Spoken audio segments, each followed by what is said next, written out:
Bismillahirrahmanirrahim. Assalamualaikum warahmatullahi wabarakatuh. Dosen komunikasi ngono kuwi ya tutuke. Nyenengke top. Aku ket mau mikir piye balese gak rapi piye iki. Ora kecekel e. Mesake. Iki ilmune bapakmu ya jare tapi aja ngomong-ngomong. Saya kemarin sudah sempat dikirimi apa namanya? Prolognya tentang judul hari ini. Saat temu batuk Sanyari Bumi. Terusannya apa sih? Toepate. Toepate. Tak waca bola-bali aku ora patek paham iki jane maksude piye iki asline. Terus terang. Terus saya di sini nyari sapa iki sing nulis? Ngobrol sedikit iki piye iki? Durung ketemu, terus digawa munggah kene. Terus kita tadi sempat ngomong tentang, saya tanya aplikasinya gimana tuh itu? Kalimat itu di mana? Saya tanya beberapa orang ngerti aplikasi ini, pokoknya urusan kehormatan. Oke, saya mulai dari situ saja. Itu dari sudut sempit pandangan saya yang saya ketahui tentang kehormatan. Nah, definisinya apa sih psikologi macam-macam ya, kehormatan itu piye dan banyak macam definisi tentang kehormatan. Mungkin saya singkat dulu untuk prolog ini. Kalau menurut saya sendiri kehormatan itu nomor satu adalah definisimu yang kau anggap sebagai kehormatan itu. Tak takon dhisik ngene. Pernahkah Anda dalam hidup menentukan kehormatanmu ki apa? Tahu ora mikir? Pisan wae. Apa kehormatanmu nang endi? Duit. Oh, oke. Bentuknya kayak kritikan arek-arek.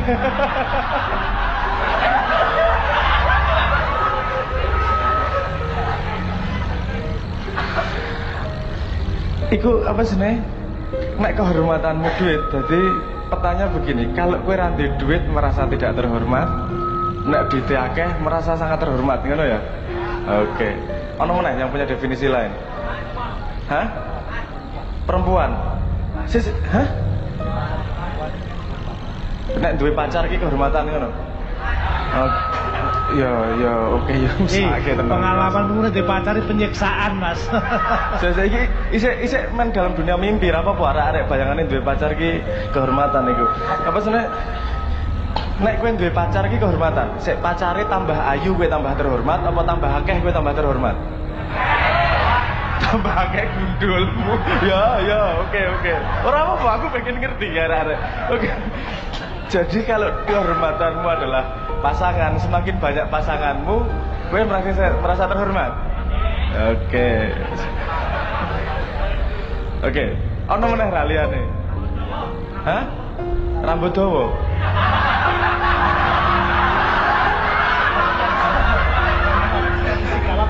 Gak apa-apa. Oke. Ora apa-apa iku. Dadi nek rambutnya dawa, gagah terhormat, nek rambutnya cendak ora terhormat. Desa ngono ya. Sampean desa berarti masih ngomong rambutnya dawa berarti tidak terhormat ya. Di sini orang banyak mendefinisikan tentang kehormatan dalam dirinya. Yang pasti terjadi adalah ketika definisinya tentang kehormatan itu terlanggar atau apa namanya? Terlewati, dia akan punya reaksi yang keras terhadap itu. Nek kehormatanmu duitmu dijikuk sedidik karo wong ya nesune ra karuan. Kowe merasa terhina lahir batin. Nek misalnya duwe pacar dipedhot pacare ngono terhina lahir batin. Nek rambutnya cendak kecekel polisi piye kowe? Terhina lahir batin juga berarti. Ya, jadi itu menurut saya ketika kita belum bisa mendefinisikan kehormatan masing-masing diri kita sendiri, kita masih akan terbawa dengan konsep kehormatan secara bersama. Itu yang dibangun oleh keadaan, dibangun oleh cuaca, dibangun oleh media-media, TV-TV, sehingga kehormatan yang ada dalam diri kita tidak otentik dari dalam diri kita sendiri. Itu yang paling berbahaya. Karena nanti nek aku melu cara berpikir itu aku wis nesu kan biyen nang Jakarta iki. Dilokke raine elek, dilokke bahasane medhok kok dadi penyanyi. Bar kuwi aku ngangkat kresek lho. ini shock saya waktu itu. Ya saya cerita sedikit tentang apa namanya perjalanan ketika menjadi artis.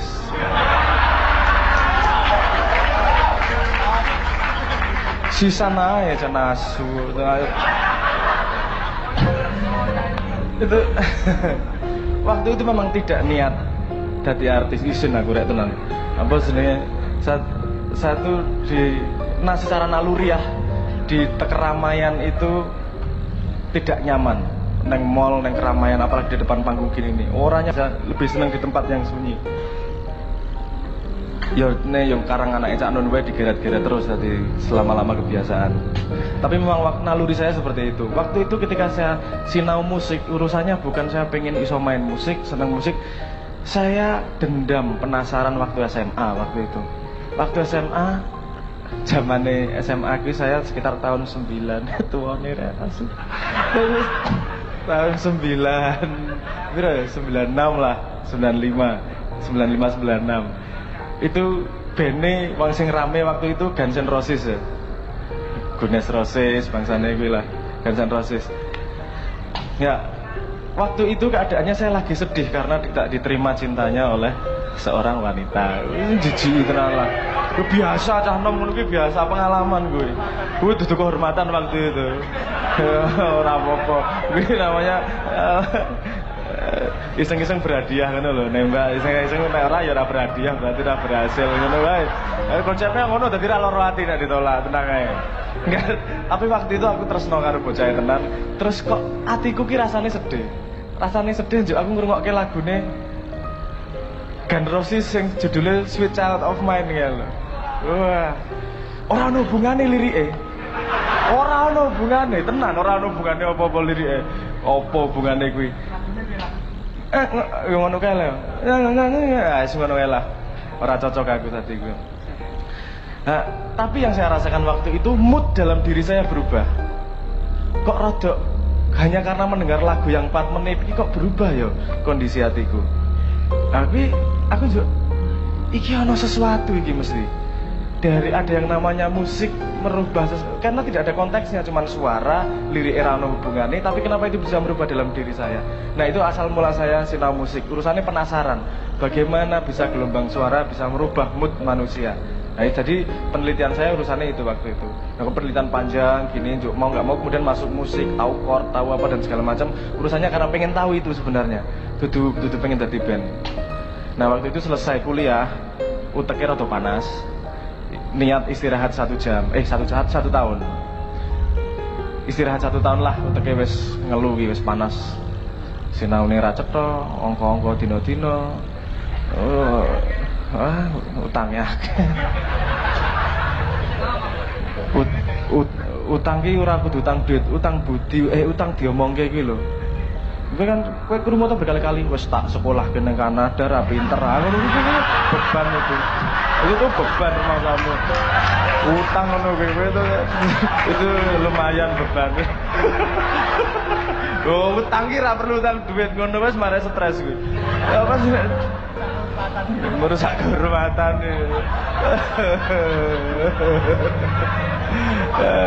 Nyun sewu. Oke.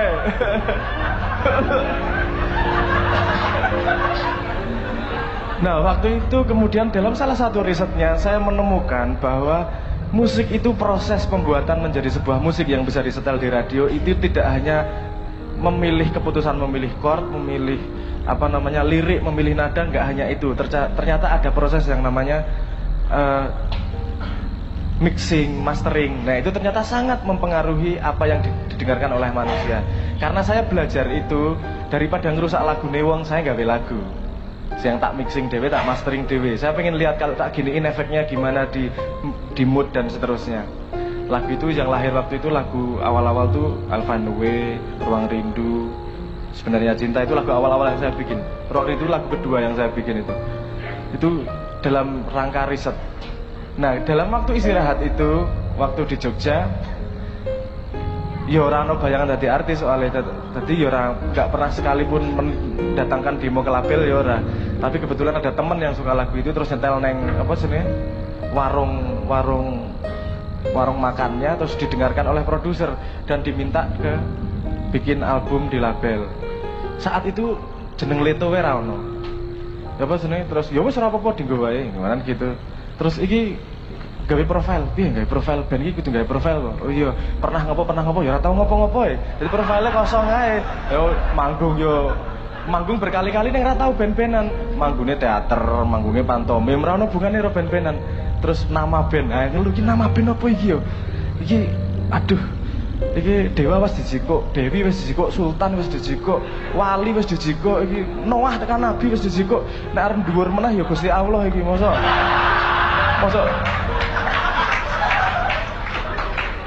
bene Allah Subhanahu wa taala ben kan yo wagu ngono lho koyo niki kok ndak baik kayaknya gitu toh. Udah, saat itu memutuskan ya wis ya jenenge Leto wae apa melet nek difoto ya ora apa-apa wis apa Leto wae wis. Artinya apa ora paham. Itu terus terang saya dapatnya dari mimpi apa namanya? Turu ngimpi ana bocah cilik jenenge Leto ngono terus tangi-tangi wis jenenge Leto wae. Cacah takon apa artine mbuh wis anane kuwi jenenge gitu. Walaupun ternyata tidak ada yang kebetulan, baru belakangan saya tahu Leto itu artinya berpikir dalam bahasa Itali. Ngeri toh. Ojo tepuk tangan karo aku, wong aku ya ora sengaja kok. Itu pengen suka ngimpi, aku ya lagi paham rumangsamu. Apa sebenarnya Bahasa Italinya apa Leto itu apa? Leto itu kalau kata benda bisa jadi kasur, kalau kata kerja jadi berpikir artinya. Kalau bahasa Honduras tuh lain ya Mas. Apa? Rahasia nanti saya. Nek bahasa Sulawesi sih ngeri meneh. Beleh gulu jarene. Wah, bahasa Mandar. Apa? Wah. Oke. Karena keputusannya saat itu adalah masuk masuk industri. Ini mulai nih masalah kehormatan nih. Masalah kehormatan. Aku anak Cak Nun nih. Tetap ya ngene-ngene. Bukan apa-apa, minimal orang isini bapak ngono lho. Ngono isine ngono lho. Digrinjingi kok. Jadi waktu itu ada gini, ada rumus-rumus dalam dunia dalam dunia industri. Kamu harus ada ciri khasnya. Ini diginiin rambutnya diginiin. Aku mlebu salon lho, sak umur urip dari situ sampai mulai Leto itu mlebu salon iso dihitung driji.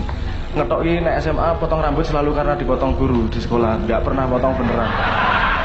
Kehormatan soalnya kehormatan. Ora tahu tenan mangkat niat potong ora selalu kecelakaan kejadiannya. Konco potong melu atau apa seneng nang sekolahan kedawan potong gitu. Petak nang sekolahan bola-bali saya. Udah. Dan di situ salah satunya adalah agar keren rambutnya dicat merah. Anda membayangkan ada seseorang yang tidak pernah dalam hidupnya punya budaya fashion, punya budaya salon, tiba-tiba ke salon potong rambut necis kayak cah zaman modern dan dicat abang. Iki salah harga diri apa dudu iki? Karena itu sama sekali nggak masuk dalam konsepku. Sama sekali nggak masuk dalam konsepku. Tapi saya memegang gini. Kalau mau masuk kalau pengen tahu dunia itu betul total, tapi kamu harus punya garis yang jelas di situ. Nah, saat itu harga diri saya letakkan pada garis yang jelas itu. Garis yang jelas hanya begini. Ojo ngasih kupingku dibolong gua anting-anting. Alhamdulillah, nek mbiyen situ diteloki kaya Charlie mesti. Saya juga nggak tahu juga itu tapi saya merasa begini, kalau saya masuk tanpa ada garis yang saya sebut sebagai kehormatan atau tidak, saya tidak akan tahu terseret sejauh kemana. Saya hanya orang penting jane arep nang endi, saya cuma ngarang itu. Tapi saya harus punya garis jelas untuk embat-embatan sama diri saya. Sampai seberapa jauh saya berkompromi, sampai seberapa jauh saya bisa berkaca bahwa saya memang belajar atau saya terseret. Harus ada jelas itu garisnya. Maka saya mengambil garis itu. Pokoknya ngopo-ngopo tak lakoni, saya pengen ngerti, ra masalah. Saya tak nek cat abang wis. Dari cah-cah itu sing kuat ning aku. Rambutku dicat abang, kowe mbayangke ra. Aku ndelok raiku dhewe guyu kaya munyo. Tenan rambut ngene iki cat abang. Anake Cak Nun ki ra ono pelajarane rambut dicat dipotong ora ono pelajarane kok dicat-cat. Kuwi pergolakan luar biasa. Tapi kenapa saya bertahan di situ? Karena saya tahu persis bahwa saya belajar di situ. Saya pengen tahu dunia keartisan piye, dunia industri piye. Walaupun di tengah jalan saya juga berbenturan dengan banyak hal. Misalnya gini, manggung, selesai manggung, cah-cah do angkat-angkat barang, saya ikut angkat-angkat barang. Ono apa sebenarnya tas kresek tak angkat, apa nggak ada yang angkat, saya angkat ke bawah dan saya dimarahin habis-habisan sama manajernya. Kamu nggak bisa seperti itu kamu kehormatanmu hilang, kamu apa vokalis sebuah band nggak boleh ngangkat tas kresek. Aku le memahami ini suwe banget aku. Apa hubungannya tas kresek karo kehormatan ki apa? Piye to iki? Aku ewang-ewang koncoku, tase ora iso diangkat, aku ngangkat tas kresek, itu bisa menghinakan dirimu sebagai vokalis band. Wih, aku le memahami, tapi itu memang yang saya tahu. Ketika saya masuk ke dunia itu saya pasti bertolak belakang sama banyak hal. Ketika di situ saya janji pelajaran beragam. Ono yo konsep kehormatan berhubungan dengan tas kresek ki ono yo. Ngangkat tas kresek ki menurunkan kehormatan. Di situ saya punya kesimpulan bahwa kehormatan itu adalah social structure, kepercayaan sebanyak pihak setuju bahwa sebuah kehormatan adalah A, semua kemudian percaya bahwa di situ adalah tingkat kehormatan. Terus tadinya saya ngotot, ora apa angkat-angkat urusannya apa? Kehormatan dadi menungso, nek ana sing ra iso diangkat aku nulungi, kuwi luwih terhormat kuwi. Aku ngono kuwi sisan. Aku melu angkat-angkat kotak drum, melu angkat-angkat apa, kuwi diseneni persis karo manajer. Tapi ternyata dia juga punya argumentasi yang jelas. Kalau musisi sama vokalis itu, apa sebenarnya jangan ikut angkat-angkat. Dia wis ngerti alasannya bukan karena kehormatan, nek kehormatan tak tantang mesti. Dia alasannya gini, kalau angkat-angkat terus tiba-tiba jarinya kecepit, kan nggak bisa manggung nanti. Oh iya bener ya.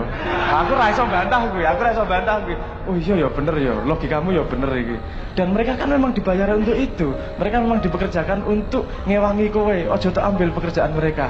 Rada lumayan itu karek iki. Oke, aku manut, aku melu aku. Ning bangsane cilik-cilik tas kresek ngono tetep cuek aku. Gak masalah. Tapi di situ saya dari pelajaran itu saya paham bahwa konsep kehormatan tiap manusia adalah berbeda. Dan ketika orang tidak pernah mendefinisikan kehormatan dirinya apa, dia akan selalu terombang-ambing. Yang bikin dia marah, yang bikin dia terhina, yang bikin dia orang kalau megang prinsip, kalau itu hanya prinsip sebagai konsep dan tidak diletakkan sebagai kehormatan, lihat, tidak akan lama dia megang prinsip. Bentar aja langsung goyang, bentar aja goyang.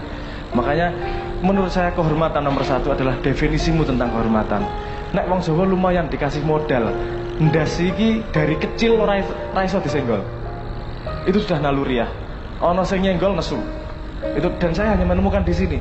Karena ketika saya ke di luar negeri dulu pas di sekolah ke karo bapakku sing dadi alasan nyeneni aku itu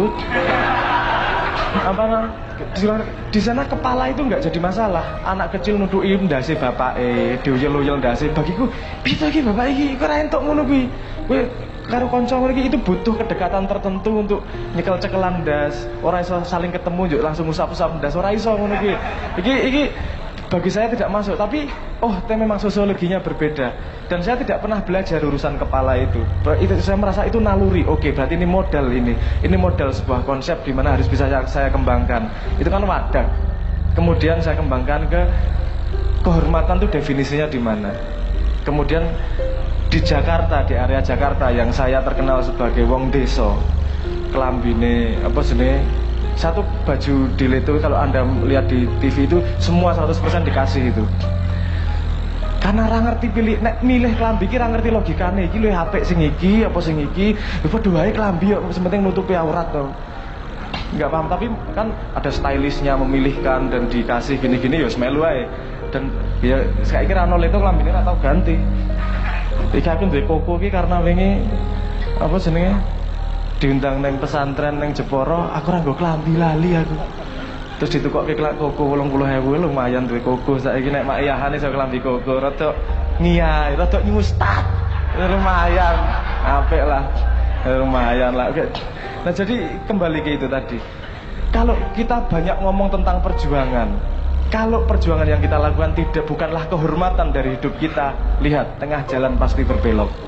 Kalau apa yang kita lakukan bukanlah kehormatan kita, itu pasti akan di tengah jalan akan sangat gampang berbelok. Jadi kalau kehormatan diletakkan pada hal-hal yang tidak substansial, Anda akan marah dan gampang jatuh pada hal-hal yang ora penting. Apa misalnya gini, kehormatan ki yang duwe bojo ayu, tekan mati modar gue bojo nih wong mesti lebih ayu menurut bojone daripada bojomu menurutmu, ya kan? Jadi apa namanya, meletakkan kehormatan dalam diri sendiri itu menurut saya tidak boleh dilepaskan secara natural. Itu harus didefinisikan betul-betul dengan diri kita. Kalau kita mendefinisikan kehormatan kita adalah pada lakuku misalnya, pada pencarianku kehormatannya, pada perjuanganku, kemudian nek kowe dihina yang lain, itu tidak menyenggol kehormatanmu dan itu tidak gampang mengganggumu. Yang mengganggumu adalah hal-hal substansial yang berhubungan dengan tujuan hidupmu. Ketika tujuan hidupmu, prinsipmu adalah kehormatanmu, itu adalah modal utama berjuang. Sebelum kita mendefinisikan itu, lihat angkatan berapa saja yang tidak belok di pertengahan jalannya. Semua berangkatnya dengan idealisme, dengan prinsip, dengan perjuangan, sampai pada titik tertentu belok, dan kalah sama itu semua. Karena dia tidak memulai dengan meletakkan itu sebagai kehormatan dirinya. Kalau itu sudah jadi kehormatan dirinya, di tengah jalan kamu mau belok, kamu malu sendiri sama dirimu, karena kamu memperhinakan dirimu sendiri. Wong iki tak cekeli sebagai kehormatan, kok tak khianati sendiri. Nah, kita ngomong definisi kita kehormatan dirimu di mana, baru kita ngomong berjuang. Itu dulu. Matur nuwun. Assalamualaikum warahmatullahi wabarakatuh.